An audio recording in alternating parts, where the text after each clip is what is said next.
Bismillahirrahmanirrahim. Assalamualaikum warahmatullahi wabarakatuh. Ananda yang semoga selalu dirahmati Allah Subhanahu wa taala. Melalui video ini kita akan melanjutkan belajar kita pada mata pelajaran pendidikan Al-Qur'an Hadis. Masih di bab pertama dengan tema menghiasi diri dengan akhlak terpuji, dengan saya Bapak Miftahul Falah Islami. Sebelum kita ke materi, mari kita awali dulu dengan baca basmalah dan berdoa bersama-sama. Bismillahirrahmanirrahim.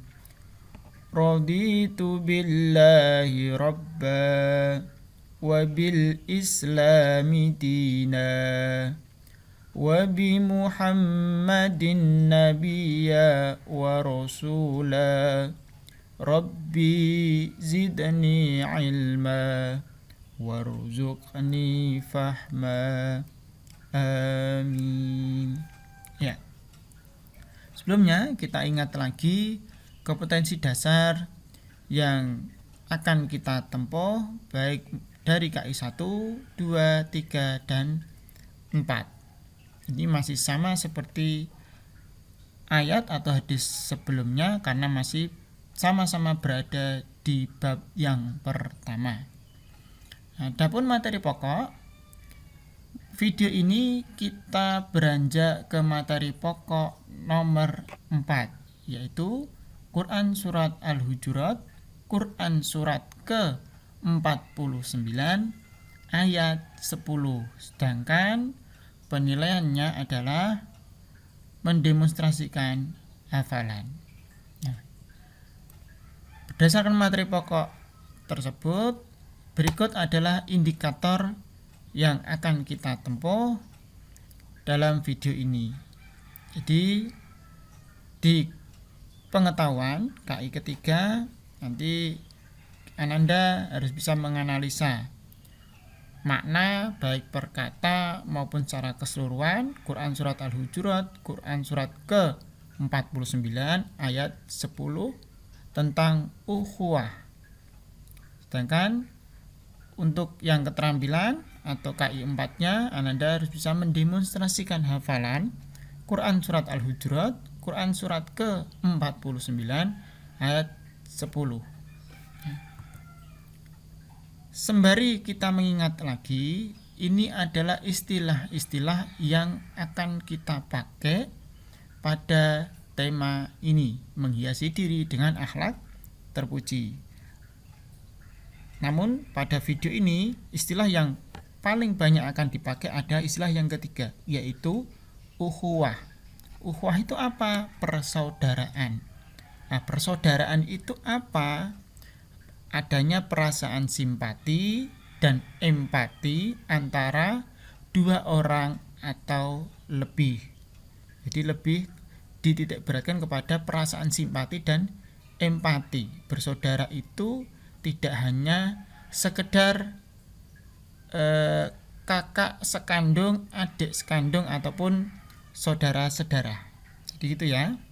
Nah, berikut adalah ayat ke-10 dalam Quran Surat Al-Hujurat yang membahas tentang ukhuwah. Sebelum kita baca secara keseluruhan, kita baca dulu perbagian. Nah, ini Pak Falah akan contohkan membaca tapi dengan sangat pelan.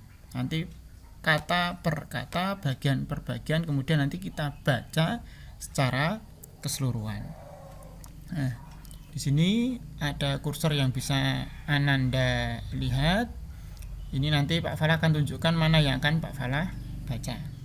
Kita mulai. Innamal mu'minuna ikhwatun fa aslihu baina akhawaikum. Kita baca ya. Di sini ini bacanya innama, ini karena ada tasdid, alifnya masuk ke huruf nun. Innama Jadi ditekan 2 ketukan karena ini bacaan gunnah. Innama. Udah bisa ya, kita lanjutkan ke kata selanjutnya, tapi digabung. Innamal mu'minuna. Nah, ini disambung mim ke alif lam. Jadi dimasukkan. Innamal mu'minuna. Sudah bisa ya? Nah, kita lanjutkan ke kata yang ketiga. Innamal mu'minuna ikhwah. Nah, ini karena Bapak wakafkan jadi ikhwah. Gitu ya. Kita ulangi. Innamal mu'minuna ikhwah. Nah, kita beranjak ke kata selanjutnya. Fa'aslihu.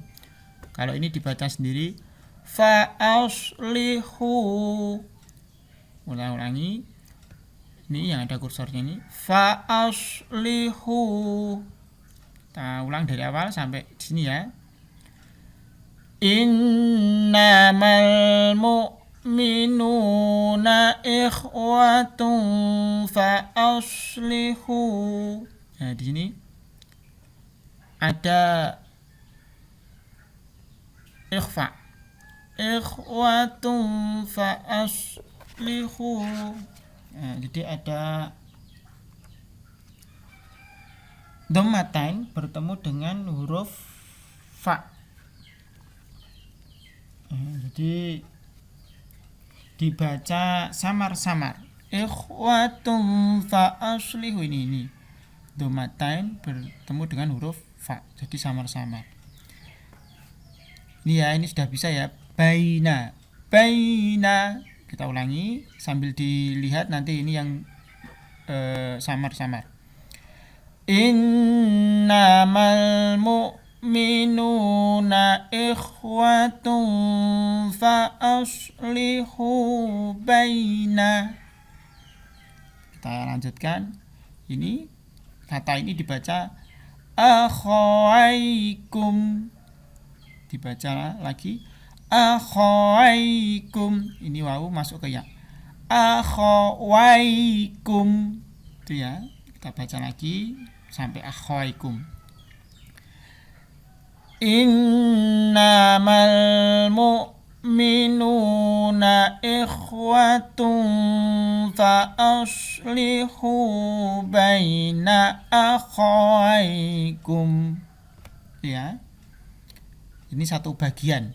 Tadi sudah berkata ini satu bagian. Bapak ulangi lagi yang bagian yang pertama dari baris pertama dan baris kedua. Innamal mu'minuna ikhwatun fa'aslihu baina akhawaikum. Nah, menuju ke bagian yang kedua, yaitu berada di baris yang ketiga atau yang paling bawah.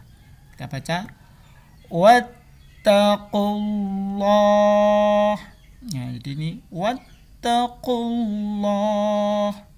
Karena Bapak wakafkan Allahnya ini yang hak tidak terbaca atau disukun. Wattaqullah. Nah, ini bacanya la'allakum. Yang terakhir turhamun. Kita baca dari awal bagian yang kedua. Wattaqullaha la'allakum turhamun. Nah, kita baca penuh satu ayat ini ya, dari atas sampai akhir. Innamal mu'minuna ikhwatun fa'aslihu baina akhawaikum. wattaqullaha la'allakum turhamun. Bisa ya?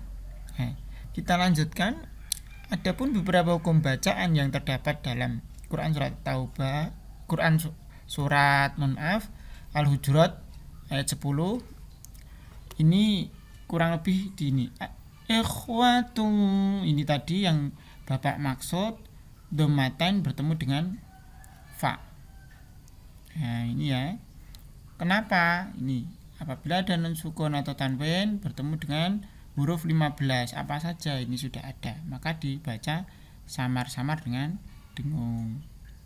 Kemudian ini turhamun, boleh dipanjangkan 2, 4 sampai 6 harokat. Ini hukum bacaan yang adalah mad aridis sukun. Dan yang terakhir la'allakum turhamun. Ini idhar safawi karena ada mim sukun bertemu dengan tak. Itu ya. Ini ada kesalahan, Bapak belum mengganti yang ini, kemudian yang ini.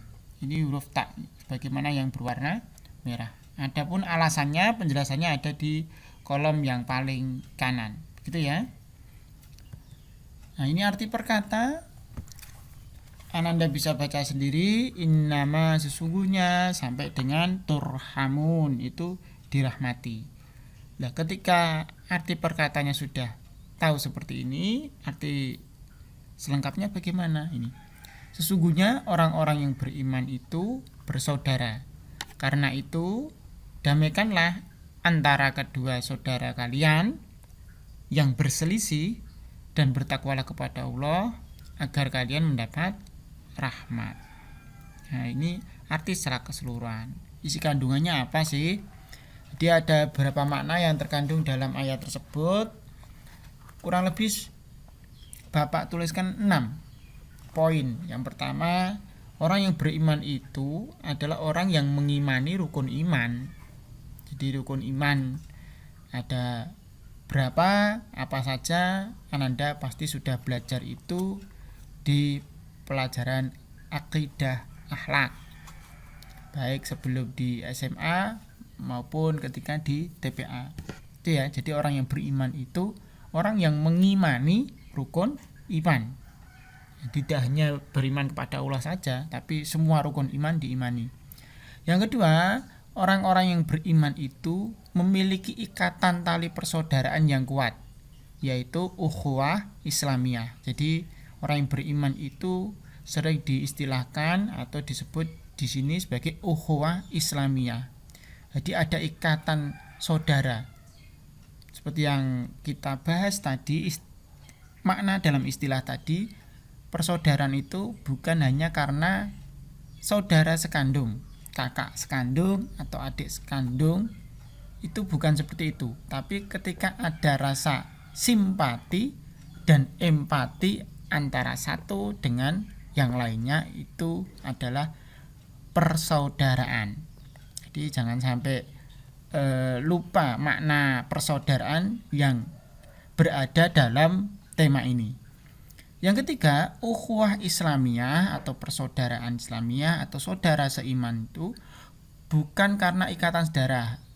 Nah, tadi sudah Bapak jelaskan, bukan karena kedekatan jarak, bukan juga karena kesamaan ras, suku, budaya, bangsa, status ekonomi maupun kesamaan bahasa. Itu ya. Jadi karena adanya rasa simpati dan empati.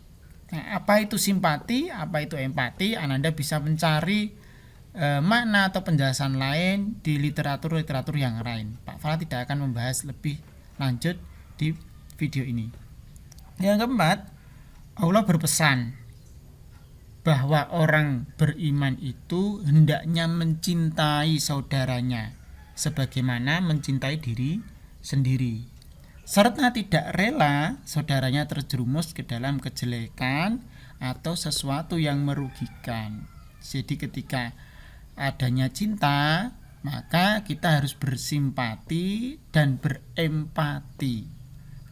Sebagaimana ya kita mencintai, bersimpati dan berempati kepada diri kita sendiri, serta tidak rela kalau kita terjerumus atau saudara kita terjerumus ke dalam kejelekan atau sesuatu yang merugikan. Itu adalah aplikasi dari empati dan simpati tadi. Yang kelima, tidak boleh saling iri, tidak boleh saling dengki, mencari-cari kesalahan dan saling membenci. Jadi kita harus menghindari hal-hal negatif ini dan mengutamakan persatuan dan kesatuan. Dan yang terakhir, kita harus selalu menjadi juru pendamai sebagai bentuk ketakwaan kepada Allah. Jadi jika ada orang yang berselisih atau saudara kita yang berselisih dan kita tahu, maka kita harus bisa mendamaikan. Caranya bagaimana? Tentunya menyesuaikan permasalahan apa yang sedang terjadi. Gitu ya. Ini beberapa isi kandungan. Ananda bisa menambah hasanah pembendaraan bacaan dengan membaca literatur yang lain. Jadi ini hanya poin-poin yang Pak Falah tuliskan di sini. Tentunya masih banyak makna yang bisa diambil dari ayat tersebut. Silakan Anda membaca dari literatur-literatur yang lain untuk menambah pembendaraan maksud dari ayat ini. Itu ya. Penilaiannya adalah seperti yang tadi sudah disinggung, mendemonstrasikan hafalan. Jadi nanti silakan dihafalkan beserta artinya di depan kamera. Namun jangan lupa di akhir nanti berikan penjelasan maksud dari hadis tersebut. Penjelasannya tidak harus sama seperti yang Pak Falah tuliskan tadi poinnya, tapi setidaknya Ananda tahu maksud atau poin-poin yang bisa Ananda sampaikan, nanti bisa disampaikan dengan bahasa sendiri. Nah, tahapan menghafalnya sama seperti yang kemarin, menyebutkan identitas, jangan lupa, sampai dengan menutup dengan salam. Pedoman persekorannya juga sama. Nah, mungkin ini yang dapat Pak Falah sampaikan, kurang dan lebihnya mohon maaf. Mari kita akhiri dengan baca hamdalah dan berdoa bersama. Alhamdulillahi Rabbil Alamin. Subhanakallahumma wa bihamdika asyhadu an la ilaha illa anta astaghfiruka wa atubu ilaih. Assalamualaikum warahmatullahi wabarakatuh.